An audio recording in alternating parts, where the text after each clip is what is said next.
Welcome to A Funny Thing Happened on the Way to My Life. This is the place to be for stories to inspire and uplift when life doesn't go according to our plans. I'm Laura Muirhead, your host and the reigning queen of A Funny Thing Happened on the Way to My Life. I can't wait to share the plot twist stories of my guests that will inspire and uplift you when life didn't follow the plan, right here on A Funny Thing Happened on the Way to My Life podcast. Hello and welcome to this episode of A Funny Thing Happened on the Way to My Life. I am Laura Muirhead, and I am so happy to welcome as my guest today, Sandra Joy. So, Sandra, come and introduce yourself and tell us where you are and what you do in the world.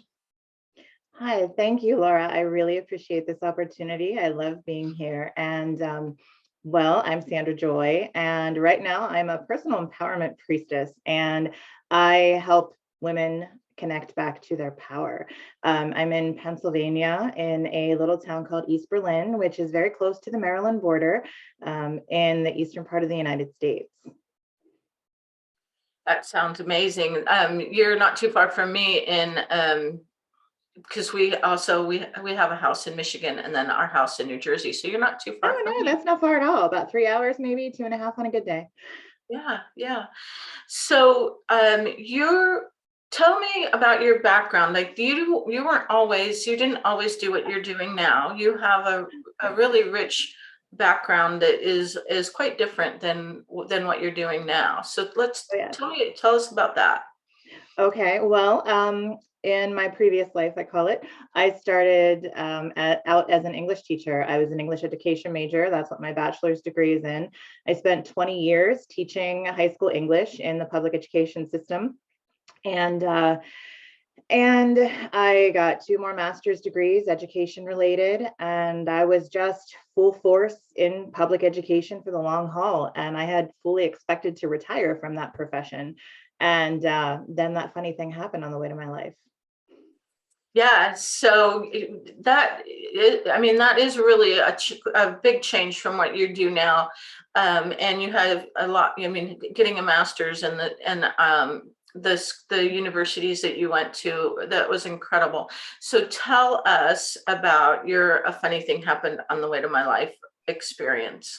All right. Well, it was November 9th, 2014, and that's when everything changed. And I always like to preface this by telling everyone that God, spirit, source, divine energy will wake you up when it's time for you to wake up, especially if you're not listening. So previous to my accident, I had, connected, and I was kind of dabbling like, oh, this is a cool thing. Like, this is a nice hobby, helping people. And I realized with my students, I would do some of the things that I'm doing now, just to get their mindsets correct and do some like energy work. And I had started my Reiki practitioner certification, my Reiki 1, back before this life-changing accident. But November 9th, 2014, literally changed my life. I was hanging out at my home. We have a small farm here, and an old German bank barn where we kept several horses. I had a couple paints. I had an awesome mule. One of them that this story is related to is she was a Percheron, 17-hand Percheron, trained in dressage, and old. She's 22, so well seasoned, and just a sweetheart. And for some reason, I decided, I'm like, okay, and she's pure white. So if you know anything about horses and white horses, they don't stay white for long. So especially in a old German bank barn field setting. So I had given her a bath and, dried her off, and I had put my favorite saddle on, and I was like, you know what, I'm just going to trot around the barnyard. Let's just do this, because she wasn't in a position where she could be ridden, fully due to a previous injury on her part. So I was like, we're just going to do like a really quick trot. That's it. I got on. I don't know what happened. The next thing I know, I'm looking at her. I'm literally parallel to her head. Like my eye, if I looked over, her eye was right here. And I was like, this is not going to be good. It was a flash. And then all of a sudden, I remember seeing a very, very bright green light envelope my whole head, like emerald green, intense. And the next thing I know, she had her muzzle on my face and like, hey, mom, what are you doing? And like woke me up. I have no idea. I did lose consciousness. I do not know for how long. I was covered in mud from head to toe because I had landed flat from, the back of my head to my ankles, bam, right down on the ground, but in a mud puddle, which turned out to be a life-saving mud puddle. And it was a cushion enough that it didn't cause me more damage. So I was by myself. My kids were young at the time and they were in the house. My husband wasn't home. He was working a full-time job at an insurance company. And I didn't have my cell phone on me. And, I'm thinking I can see my house from the barnyard. Why would I need anything? So I'm lying there and I said, okay, let's try to get up. Nothing. Tried again. No, not happening. So in my head, I'm like willing my son to come out and get me. My daughter's only 4 at the time. So that would have made my son about 9, 10 years old. And I'm thinking, please come outside, please come outside. And eventually he came out and he helped me up. So I walked over, we had a hay wagon, it was empty. And I walked over and I sat on the edge of the hay wagon and just tried to pull myself together. And it wasn't working. And all of a sudden, like other people who've had extreme accidents like this, physical accidents, I'm sure there's a moment when the pain hits you. And that pain hit me while I was on that wagon. And it was unlike anything I had ever felt. And I just prayed. I just started praying intensely for this pain to stop and not to scare my son. And I managed to tell him to go get a neighbor. And I said, go get the neighbors. And he went and got the right neighbors. They were, we're in farm country, so they weren't close. So he had to go traversing through the woods to go get the neighbors. And then they came up. And in the meantime, I don't know how much time had passed, but my husband got there. So it had to be a significant amount of time because he wasn't close. So I'm still in the hay wagon. He gets me up to try to move me. And he's like, we're going to the hospital. And I don't know why. And here's another, tidbit for life. Call the ambulance. If you're ever in an accident, don't try to power through it. Call the ambulance, which is what should have happened. What really happened was my husband took me into the house and I could walk, but barely. And I honestly don't know how I did because the fall had created a broken lower back and it blew out 2 discs in my neck. I have a scar right here from the surgery where they had to fuse C6 and C7. And it was, I don't even know. I lost time between the time I got into the house and I got to the hospital. And I remember when I got to the hospital, the piece that flashed as seared into my memory was that they started yelling at my husband that he should have brought me the ambulance, like he should have called the ambulance. So anyway, they whisked me away, did all the tests and everything. And it turns out I had the 2 blown discs and the broken lower back and scanned my head first with a CAT scan. And they said it was fine. There was no brain bleeds. There was no damage. That couldn't have been further from the truth. So I'm recovering physically at home. And then weird things start to happen. And being my profession as an English teacher, English literature, I love words. I love words. I love stories. I love everything that has to do with them. And all of a sudden, I couldn't find words. I couldn't find them. They wouldn't come. I started asking my husband for things, and he would look at me like I had 3 heads and did not know what I was asking. In my head, it made sense. What was coming out of my mouth made none. I would use words, real words. They weren't gibberish, but they just weren't the right words. And it would be complete nonsense. Almost like the Jabberwocky. I don't know if you are familiar with that story, but it was just very surreal. And then I noticed that I couldn't remember things. And I usually have a very, very vivid memory, so much so that it would be like movies playing in my mind. And when it came to remembering things, they became still pictures. And it was always, my memory was always vivid, super color. And this time it I had almost like still black and whites. And I was just really like, what is going on? What is going on? And told my doctor about this. I had a spine specialist at the time, and he referred me to neurology, and they ended up doing more detailed scans and found out, and this is very common in brain injuries, that the symptoms of it don't necessarily start right away. It takes time for them to really start affecting you, which is kind of what threw me for a loop. So they took these scans, and they found I have what's called a hygroma. It's still there, from hitting my head so hard on the ground on the back. It basically did this to my brain, and it was back to front bouncing. And right here, right behind my forehead, I have like a pocket of fluid. It wasn't getting any bigger, but it wasn't getting any smaller. And they decided that they were going to leave it alone. And if it didn't cause me any more problems, we didn't need to drain it. So that's where it stands. I didn't have to have, brain surgery to drain that, but it's still in there. So it is definitely life-changing when everything you thought you knew or thought you had like completely under control goes out the window, and things just started snowballing. And this brain injury was such that before I got my language back, it got worse. There was a time where I couldn't speak coherently at all. And this was probably end of December, early January, when all of this started showing up. And then all of a sudden my eyes didn't track together. Like one would go this way, one would go that way, and they weren't moving together. And what else?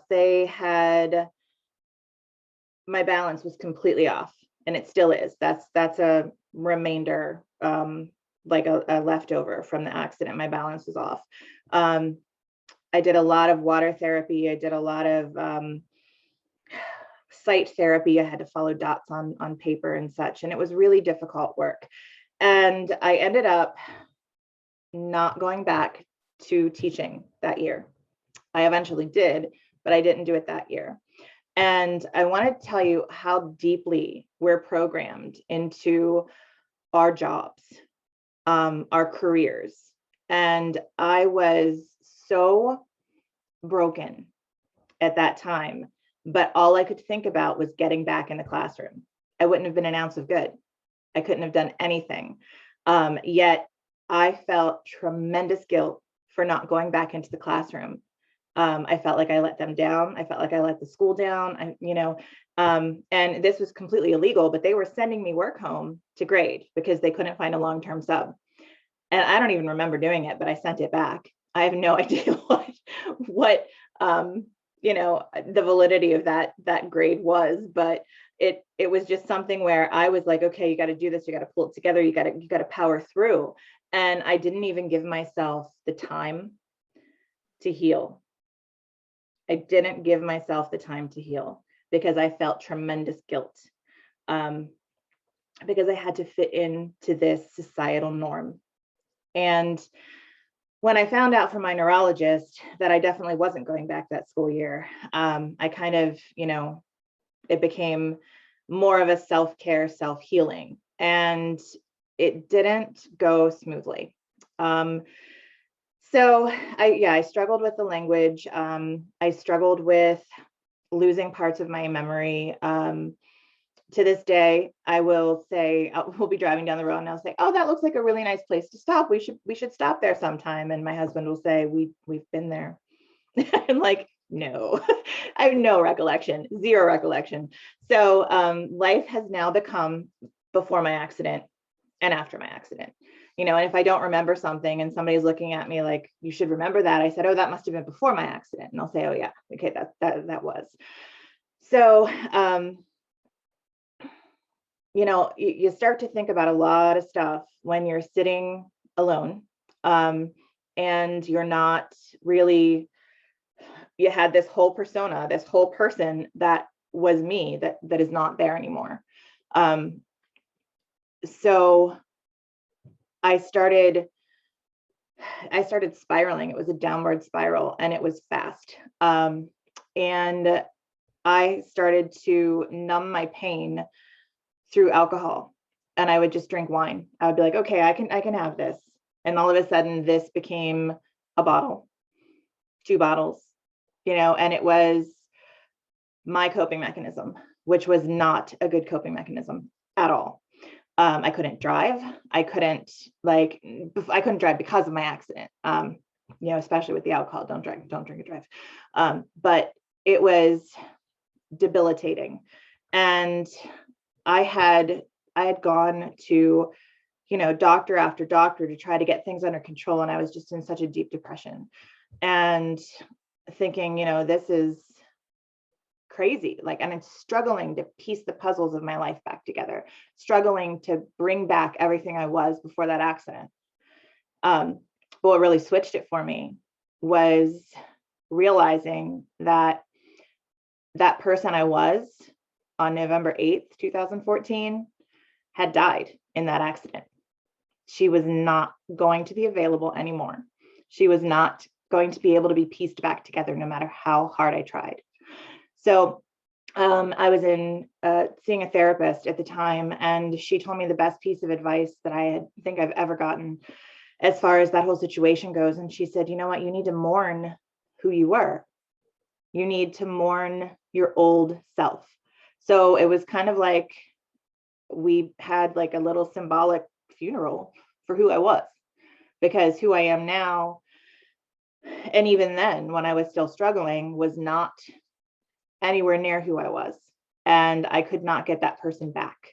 And I think a lot of times people get stuck in that struggle of trying to return to normalcy, especially with a traumatic brain injury, because you can't see it on the outside. My neck healed, my back healed. I was walking fine. I was looking like, for all intents and purposes from the outside, like I was doing really well. And internally, I was a hot mess. So I struggled, and I eventually listened, and we said goodbye to the old me. And I finally gave myself permission to let the new me shine. And I had found, and I'd been ignoring, but I had found that I could do things now that I never used to be able to do before. Some of the amazing things that happened. My daughter, she's almost 12 now, but I guess she was about 5. Yeah, she would have been 5. And she asked me to help her draw something, like little kids are like, hey, mommy, can you help me draw this? And she wanted me to draw a bear. And backstory, when I used to teach, we would have vocabulary lessons, and I would teach these vocabulary lessons, and we would use sketches, and they would have to draw something that reminded them of the word or part of the word. So it helps, it's a device that they can help remember the definition. I couldn't draw, and they would make fun of me so hard. It was a running joke. My high schoolers would just be like, okay, they would wanted to see how terrible my drawing was, this vocab lesson. Stick people were a challenge, right? That's how bad I was. So I immediately said to my daughter, I can't, I'm not gonna be able to draw you a bear. And I was like, all right. So I said, all right, I'm going to try. I'm going to show you. I'm going to prove to you that I can't do this. Okay, that was my mindset. So I decided I'm going to get this piece of paper and I'm going to show my daughter her mother cannot draw a bear. I drew a bear. I didn't just draw a bear. I sketched it like I had art classes, like drawing classes, my entire life. It was the most realistic bear I have ever seen. And I looked at her and she's like, see, mommy, I knew you could do it. And it was just like this switch. I'm like, where the heck did that come from? Like, how? And I went and told my neurologist, I took the bear and I was like, I drew this. And she's like, oh yeah, that's nice. I'm like, no, you don't understand. Like, this is not me. I cannot draw. And this happened. And I learned then that there are things that happen when you have a traumatic brain injury that allow, like when one part of the brain gets damaged, it allows another part that was always there to come to the surface and to show its talent. So apparently deep down inside, I always had this ability. it just wasn't awake yet. So that's kind of like a huge paraphrase for my life now. I've always had these abilities. They just weren't awake yet. And that's everybody. That's everybody who feels stuck. That's everybody who's in misery. I do want to go back to the alcoholism, because that's super important, because a lot of people use alcohol and drugs and other addictive things to numb pain. And I did have to go to treatment. I went to a 30-day inpatient down in Georgia, and it was a phenomenal program. And it was absolutely life-changing. And that's where I really accepted the new me, and not just having the funeral for the old me, but you still have to do the work to accept the new version of yourself, whatever that version is. Whether it's post-illness, post-accident, post-traumatic breakup, whatever it is that pushes you into that new realm, that you're a new person. It's important to get to know that person. And it's important to take time not to ignore the new stuff about you. The only thing constant in this life is change. And embracing change goes a lot better for you than fighting it. Trust me. So I tried to fight it for too long. And so I've been sober now for 6 years, and it's amazing. I want absolutely nothing to do with any kind of, mind numbing device, like no alcohol, nothing. And that's a personal choice. And everybody's different. So I'm not saying, don't drink, I'm saying if that's what you feel like, you can partake in safely and it doesn't change your life, then fine. But anyways, it's just not for me. So another side note, it's kind of like a side story from this. I went back to work, and it was the following August, and I went back, and everybody's like, "Oh, you're back. Yay. Go you really did it." And I got back into the classroom, and we taught on a block schedule. And what that means is there's 4 classes a day instead of 8 or 9. And the classes are longer. So they're about an hour and a half class. And then we have one prep period, which is, you can plan and grade and, or be called out to cover someone else's class. So, which is, pretty norm. But it was so difficult for me. And I had originally arranged with the assistant principal, who was in charge of working with teachers and their schedules. The previous year before I came back, I had everything set up and in place. And I was going to teach the same course, all 3 periods that I taught. And that was because part of my brain injury was a transition thing. And I couldn't transition from one thing to another thing quickly. Noise was a huge issue. Too much noise, too much sound, too much light would shut me down. And we had a new superintendent come in over the summer, and he thought he was hot stuff. I say he had a Napoleon complex, but he was just very much like, I'm here now, I'm in charge, it's my way or no way. And he came to me and said, if I did not have proof of a disability, that I was not permitted to have that schedule, because it wasn't fair to other teachers who did not have all of the same classes. Now, I was one of the only teachers who did not have all of the same classes. It was pretty standard practice that everybody taught the same level, the same grade, everything. Like that was the 10th grade teacher, that was the 11th grade teacher, and that was the level of class. And so he came in and he said no, and gave me a hellacious schedule. I taught 3 periods in a row, starting from first thing. My prep period was last of the day, and every single class was different, everyone. So by the time I got home, I was absolutely fried. I was no good.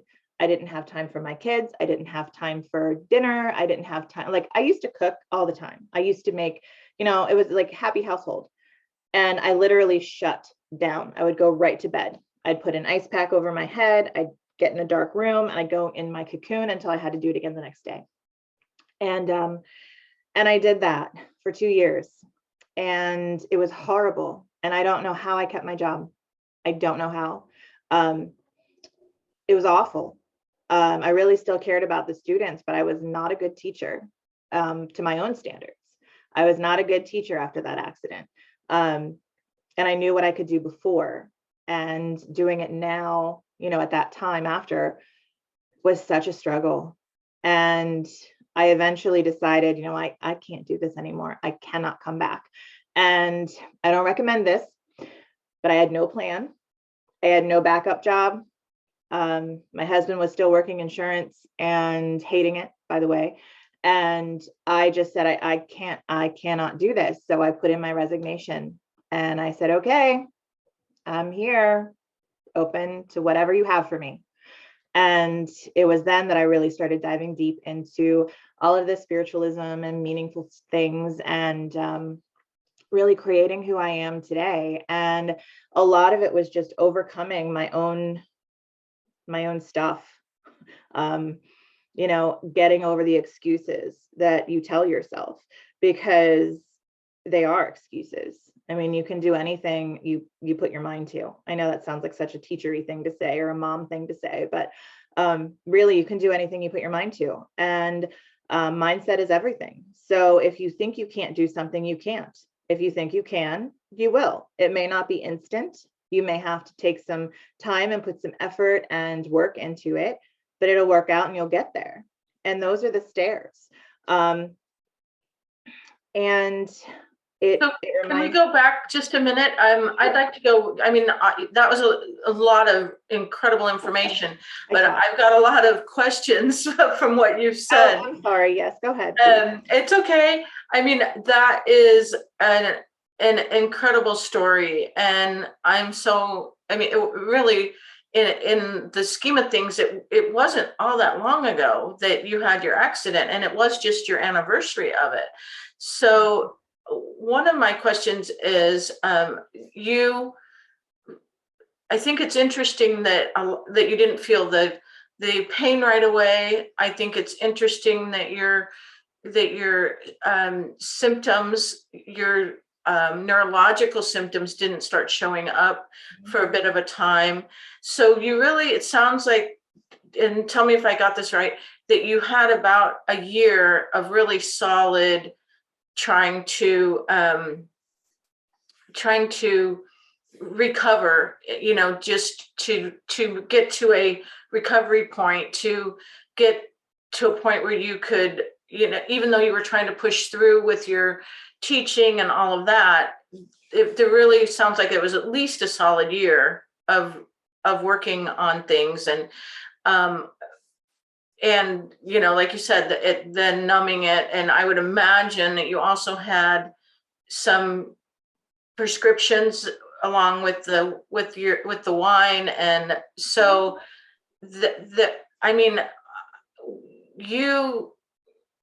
what helped you to make some of these tough decisions, like even to go to a rehab, to stop drinking? Like, there's got to be something in you that really has some strength to push through these things. I'm going to say that was someone next to me. It was my husband, and I'm going to try not to get emotional. He's my rock. And he woke me up hard, and he said, look, he's like, you can't do this anymore. He's like, you are trying to live another life. You are trying to ignore your problems. You are trying to pretend none of this ever happened. And, I want you to be here for me and for our kids. I mean, it was bad. It was to the point where, like, he would come up and find me passed out in my own vomit, like, bad. And he said, that's it. He drew the line. He said, I can't do this anymore. He said, you will go get help, or I am done with this, and you are on your own. And I thought, okay, I can't do this on my own. Like, there are still a lot of things that I can't do, because I played the victim. I was good at that. I knew the role. I saw people, in this role for a long, long time. And I thought, okay, that's how they're handling it. That's how I'll handle it. Okay, so that's what we do. You know, we play the victim card and we see how far we can get. And he wasn't letting me. So it was really hard on him because, you know, he worked all day and then he had to come home and he had to take care of kids and he had to take care of his wife and he had to take care of the household. And I was useless, totally useless. And I didn't contribute. And it was always, you know, woe is me, my problems, like you don't understand. And he never said that he did understand. He just saw how it was affecting me and he saw how different things were and he saw this huge downward spiral and he said, it's rehab or I'm gone. So that's how that happened. Yeah, that had to have been a huge, like, yeah. Oh yeah. Yeah, probably really wasn't much of a choice at that point, No, which is great. Like, good. Yeah, thank goodness for him. But then I'm also curious. I've heard these stories where people, you know, have things that happen and have, you know, like you said, traumatic brain injuries, and then they can speak French and they never spoke French before. Or so I think that is really interesting that all of a sudden you could draw. Oh yeah. You know, that especially to the level it sounds like you can draw now. Right. I turned it into painting and I'll email you some photos of the paintings that I did, but I had people commission my work and I wouldn't even start the normal way. I would just grab a blank canvas and some paint and I would just start. And I would use paintbrushes, I would use my fingers, I would use any material and thing I had. And then it would be animals was what I was most connected to. I painted a huge, like 3-foot by 2-foot horse for a friend of mine. And, you know, seriously detailed stuff. It blew my mind. And yeah, so I still do a lot with painting and I do a lot with, you know, when I first started to reinvent myself or embrace my new self, I had a thing I called Paint Me Through It, because that's how I ended up. That was my therapy instead of wine. When I came back from rehab, I dove into art and I would create and create and create. And I was like, oh, well, here, buy my paintings. And people bought my paintings. I'm like, okay. So I got into this. It's kind of funny, but it doesn't mean the same thing, but it's a medium called alcohol ink. And it's like rubbing alcohol. It stinks to high heaven. But I could do some amazing, amazing things with that. And I'm actually working on a lot of things with that too now, which is beside the point. But yeah, I mean, it's amazing when you start embracing the newness that comes from that traumatic brain injury, where it can take you. And that painting gave me confidence. And like, I can do this and people like it. You know, I do know what I'm doing. And there was a moment, and this is super important. I really feel like this, someone who's going to listen to this or listening to it needs to hear this. You do not need a degree or a piece of paper or something from some official institution to give you the power to do something. You don't need that. For a long time, I thought I did. I really thought I did.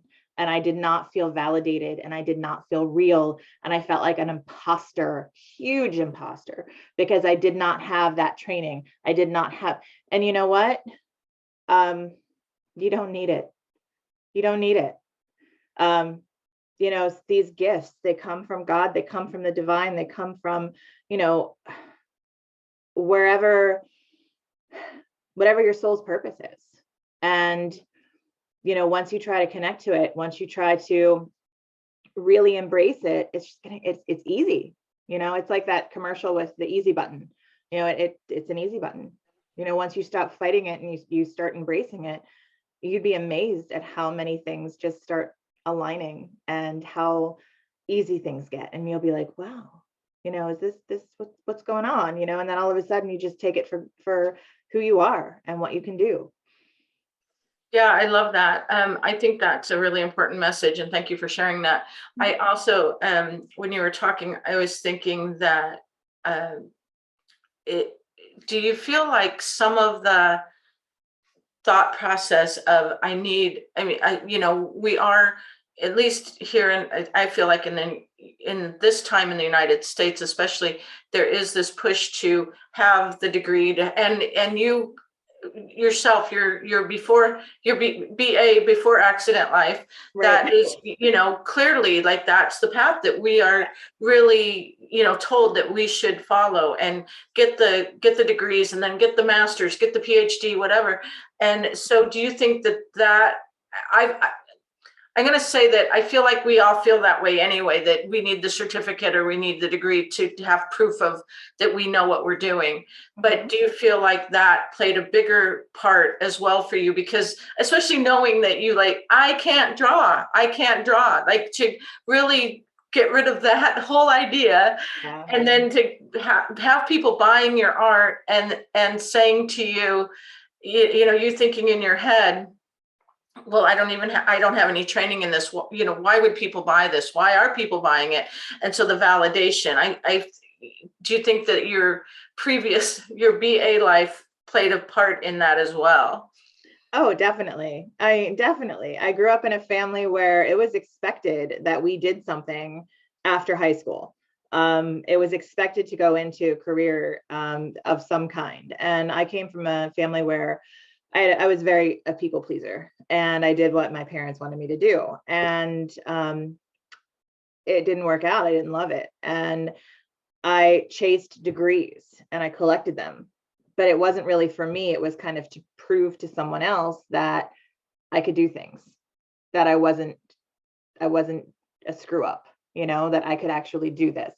But I think no matter what the reason that you're pursuing all of the degrees, I mean, if it's not coming from your heart center and it doesn't feel like that's completely 100% aligned with you, then don't do it. Like, you don't need that degree. And if it's something that you have a natural talent for, great, do that.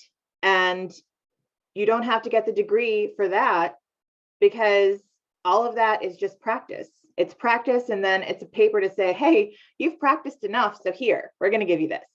And then you can display it on the wall and you say, look, I've practiced. This says so, and when you have that innate talent, which you all do, you just have to find what it is.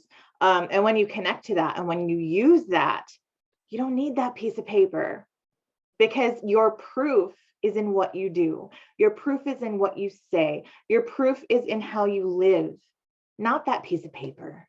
That piece of paper is meaningless. That piece of paper put food on the table for a lot of people. Yeah. Okay. That piece of paper probably funded a lot of vacations. But you don't need to pour your heart and soul into something that is not aligned with you in order to be, validated. Validation has to come from within. And when you reach that point in your life and you're like, oh, okay, I see where you are. And on the other side, it's easy to talk about this. But that's why I kind of stepped into what I do. And it just kind of like, I knew I was always aligned. I know I'm a teacher. I still am a teacher. And right now I show people what they can do. I show people how to reconnect with their own power and take it back from a society that says, okay, we need this part of you for this paper. We need this part of you for this. We need this part of you for this. And then what's left? It's a shell of a person that then tries to numb, because all of these parts of you are taken and doing other things, and it's not really fulfilling. So yeah, you don't need that paper to really do what you love. But I do have to, and I'm laughing here because they're, my spirit guides are like, yeah, sometimes you do. Because, like with certain jobs, you need certain more in-depth training and education. And, ultimately, yeah, to play nice in society as it remains right now, sometimes that piece of paper is important, but it's not as important as you think it is. It's your innate talent, really. I love that. I also want to go back for a minute so when you went back to teaching and had that struggle, that was, you pushed through that for 2 years, did you say? Is that, so do you also feel like that?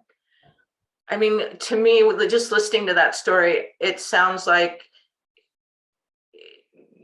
there was this drive in you to still do the thing that you were trained to do and still, be, maybe what your family, what society, what you were trained to do.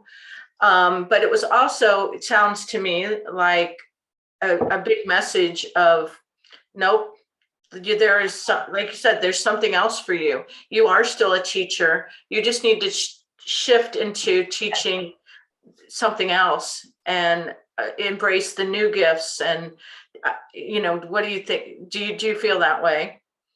Absolutely, absolutely. And I will tell you, the longer I stayed in that place I wasn't meant to be, the worse it got. Previous accident, BA. I'm gonna use that all the time now, just so you know, like my friend Laura. But yeah, my BA life was very meticulous. I knew what I had to do, but afterwards I struggled so hard to do that. Like when I first went back, taking attendance was such a chore. And I could normally do that like that. And it was so difficult to do. And timeliness was horrible. Like I used to be perfectly on time and early and everything else. And it was a struggle for me to get to work on time. And, teachers got to be there early. And I would get there like right at the last minute. And I started getting, written up for those for being late, like a minute or 30 seconds. And there was actually a time where I had to call when I got to work. I had to call the assistant principal and let her know I was in my room at my desk at a certain time. And I thought, wow, this is like, I just came off of this massive accident and you don't care. And that was one of my wake up moments, that it wasn't about me. It wasn't about how late I stayed, because I could stay late. It was just like the mornings were hard. It wasn't about how much I helped someone. It wasn't about the effort that I put in or the other things I volunteered for. It was about, was I at my desk at 7:29 a.m.? I'm like, that's not okay. And it got to the point, and I'm telling you, like, listen to your body, feel into how things are, and when it's not aligned. And a lot of times people will think that's their only option, and they will continue pushing through. And each day, a little piece of them dies because of that negative energy that they're in. And I'll tell you, by the time that I decided I was done, I was literally coming to school and going into the restroom and vomiting every morning from that amount of anxiety, that amount of fear, that amount of frustration. It was horrible. It was horrible. I was definitely not the same person, and I was definitely not aligned with public education anymore.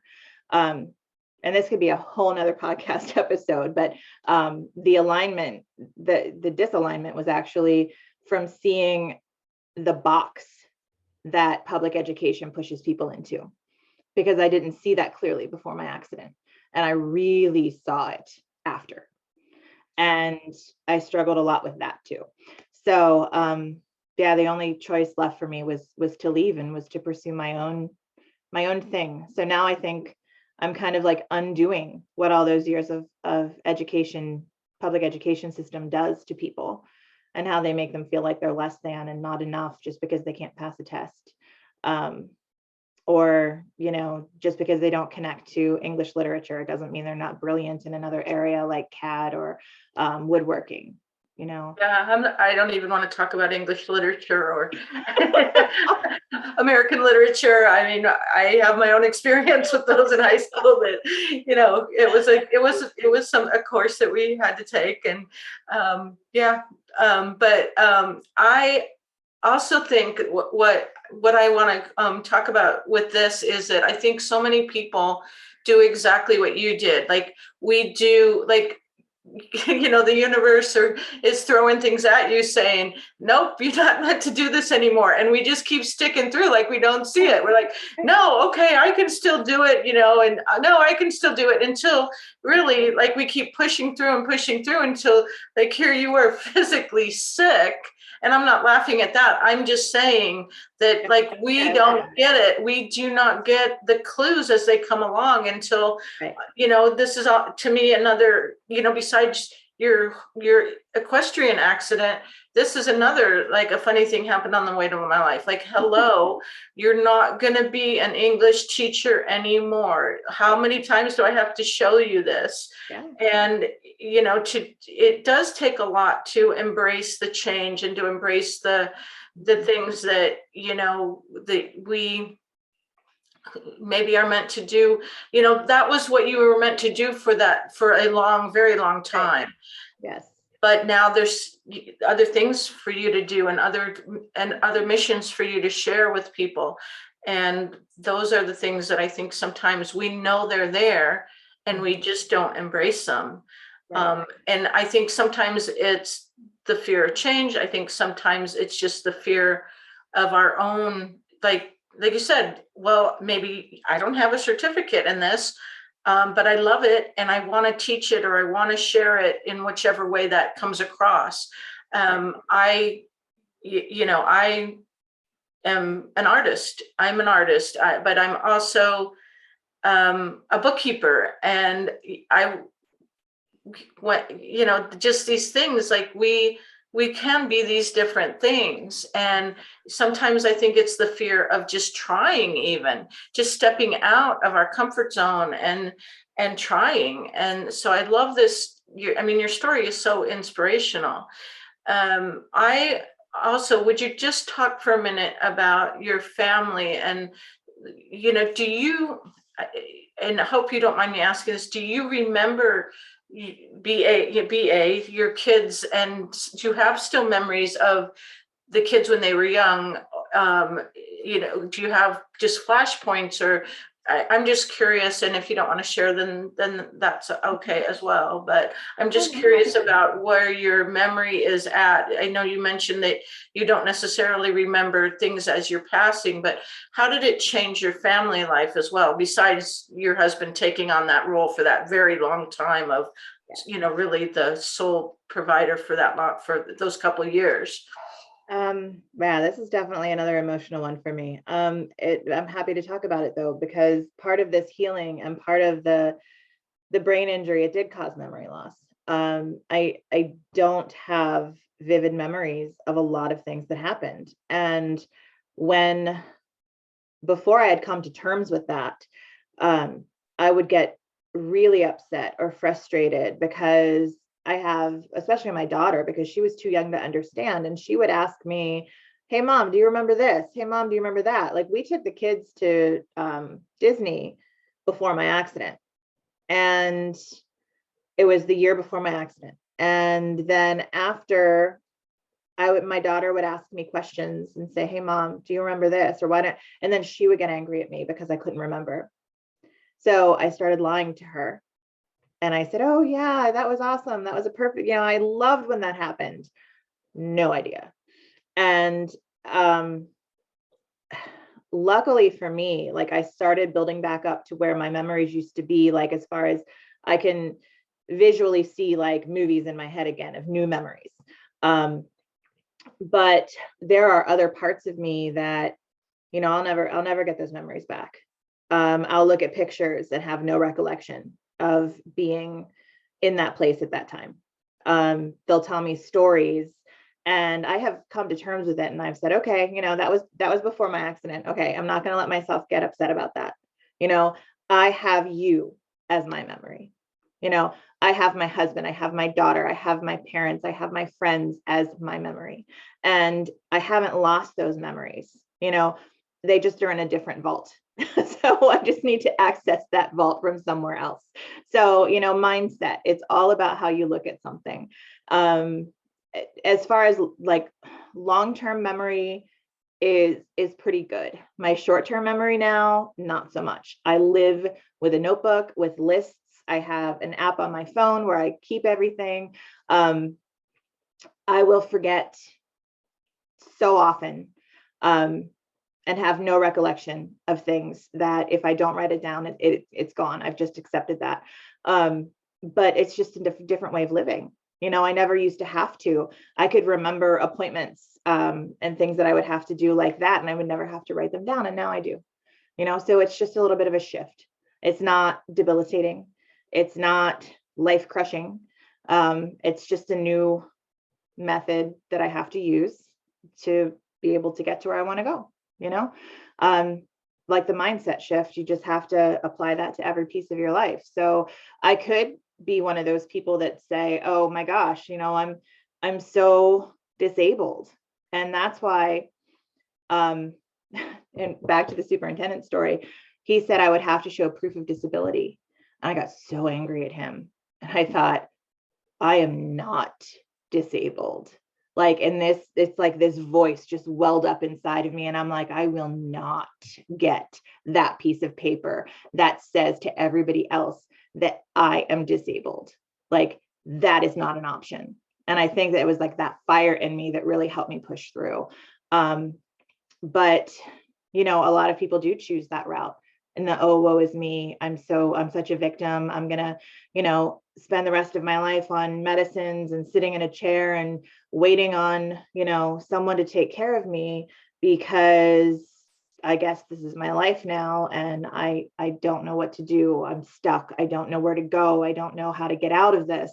And, that was another push for me, especially with the personal empowerment stuff, is to reach my hand out and say, here, come on, I've been through it. Let's go. I can help you. I know what you need. And everybody's story is different. But it ends in universal love. That's what it's really about. It ends in universal love and care. And it doesn't matter what your ability is. You have something important to share with this world. You are here for a purpose. And it's the struggle's not worth it. I mean, I struggled for like a good 3 years afterwards, 3-4 years. And I was like, you know what, this is ridiculous. This is a lesson in futility. And I'm just going to go and do what I do and be proud of it and ignore the naysayers and you need proof of, what you can doers. And I'm just, it's gone. I'm me, and I'm here to help now. And I feel at home in my own skin again, which is super important. And it's attainable. I love that. That's really beautiful. And it is, what a journey you've been on, but also to embrace, I love that you were able to have, say goodbye to your old self. Mm-hmm. and really have to embrace that in a way. But also, I think a lot of people wouldn't, like you're saying, wouldn't embrace the new me, the AAU, the new you, yeah. After accident, yeah. You, not the other AA, right. But that too. after my accident, you, and a lot of people wouldn't. You've had an incredible recovery to even be to. I don't see you.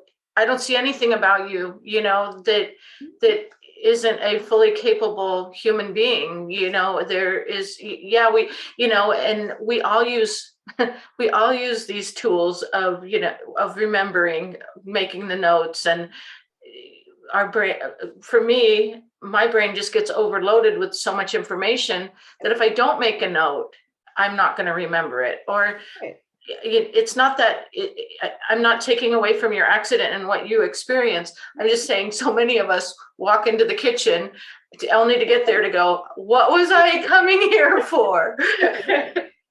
So these tools and us, and I think it's amazing that you see that you need the tools and are willing to embrace those as well. Because I think, like you're saying, a lot of people just wouldn't. They just would say, well, I can't do it. I can't do it. I can't remember. I'm not going to remember. And that's just me. And you all have to just accept that. And I think people would. They wouldn't take away from you for this horrific accident that you had and these challenges that you have. But you have such a strength inside of you to say, no, that's not going to be me. I'm going to move forward and live my life. And I love that you were able to embrace the new you and thrive in this new you. And it sounds like, so now with your spiritual business and helping to empower people, some of that must have been in you before. I mean, obviously it was in you, but did you do some of that as well before your accident? I think, I mean, I didn't call it a spiritual practice. I didn't call it,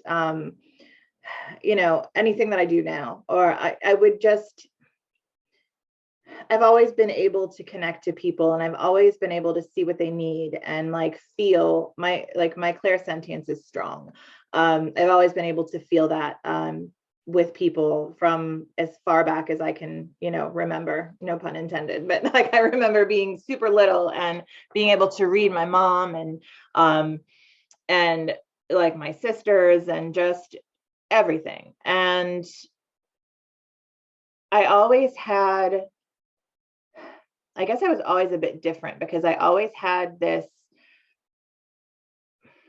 I wouldn't say a mothering instinct, but that's what it would come out as, but an empowering instinct, I should say, to show people that they could do things. That I spent a lot of my life being told that I couldn't do things for different reasons, not because I wasn't capable, sometimes because they thought I wasn't capable, but other times it's simply because the opportunity wasn't there, or that opportunity was not going to be given to me. So I kind of learned to do things on my own for what I wanted to do. Like I taught myself how to play the piano. I wasn't allowed to get lessons. So it was too much of a time constraint for my parents at the time. So, I wasn't allowed to do that, but now I play, and piano teachers would probably cry if they looked at my finger placement on the keyboard, but it's beautiful. And the music that I make is awesome. But I decided to follow that on my own. But I think I have always been someone who cares for other people and who kind of shows them that there's another way. Because even when I was a teacher, pre-accident, it was showing people that their worth was more than a test. Their worth was more than a class. That this person used scare tactics to get you to cram for a test that you're not going to remember that stuff the day after, and that your entire education is based on standardized tests that only are in place to give schools accountability for their teachers.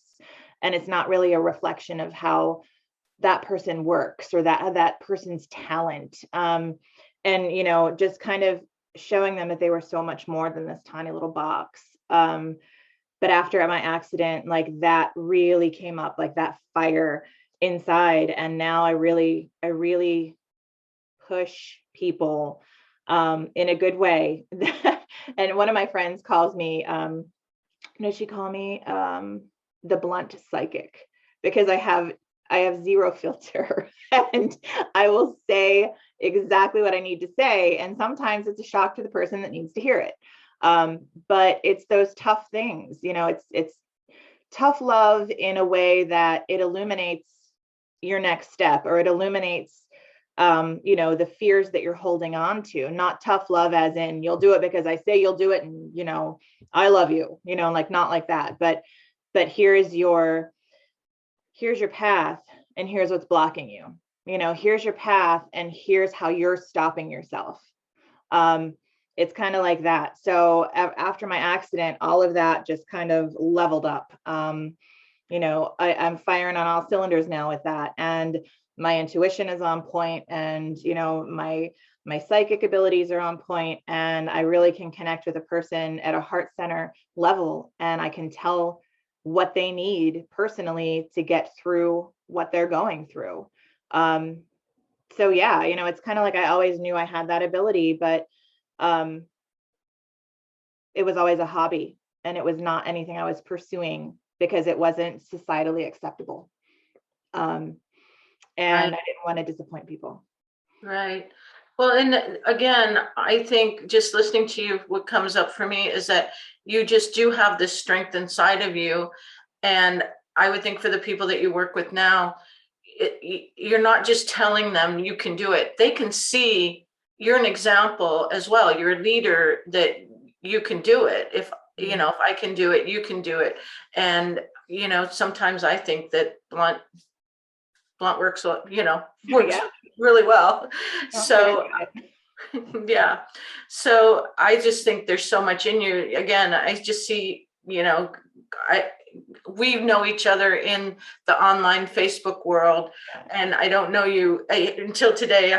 We haven't spoken, but this is what comes across for me is that you are just this leader and teacher. You always have been a teacher, and you're still a teacher, just teaching and empowering people in a much different way, in an insightful way. And I think it's beautiful that this is what, you know, sometimes you know, when a funny thing happens on the way to our life, it really does lead us to something that we would have never imagined. And that's the whole point of it, is that you know, we can expand and grow, and we do.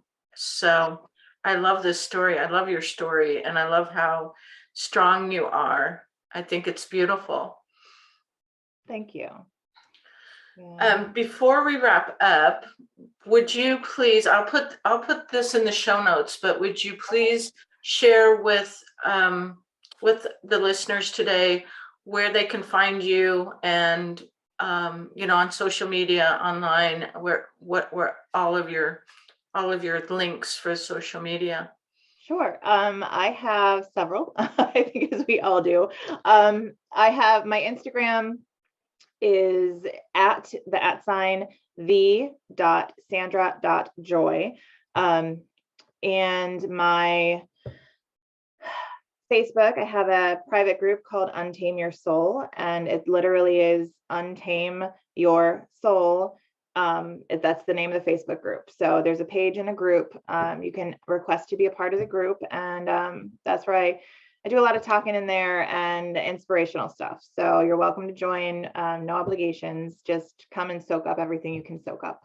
And let's see. My email right now is healingrealms at healingrealms111@gmail.com.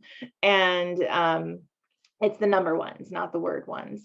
And I do have to say a little, this is kind of a side note, and you can cut this part out, but when you open up to your true purpose, your energy has an effect on everybody else's energy around you. So my husband quit his horrible insurance job, and he started his own company, and he has a coffee company now. And in addition to my, you know, personal empowerment stuff, I run a crystal shop, and I do a lot of work with that. And I just opened up a holistic healing center where I do Reiki and crystal therapy, and it kind of all just wanted it to intermesh, and it is, you know, and it's happening beautifully. So I have a lot of different social media handles, which is why I just brought that up. But yeah, I mean, it's my website is sandrajoy.com, and you can contact me through there, and that's probably the easiest way. And yeah, I'm just happy to talk to anybody who wants to reach out. And if you want to share your story or connect or want some advice, you know, reach out. I love that like what you said. I agree that when you embrace who you are, and it does tend to ripple out to other people. And I love that your husband was able to quit a job that he didn't like, and create something new in this world as well. I would imagine he's very happy doing that, or he wouldn't be doing it. Yes. Yeah. So much happier. I mean, his energy shift was huge. Yeah, I'm sure we could talk eons about energy, and how, you know, the type of energy that you put out is the type you get back. And I mean, it was a massive shift. So he is my number one fan and proponent, and he will shout from the rooftops about mindset change and energy. And it's beautiful. Yeah, I agree with that. I see that in my own husband as well, that they tend to come along with us when we go on our journeys, or we go along with them if they go on their journeys. But that's beautiful. And again, Sandra, thank you so much. I love hearing your story. It's so inspiring. You truly are a teacher and a leader. And I just thank you so much and for joining me today. And I also want to thank our listeners for being with us today as well. Thank you for having me. Thank you for listening to A Funny Thing Happened on the Way to My Life podcast. For more information, visit my website at www.lauramuirhead.com.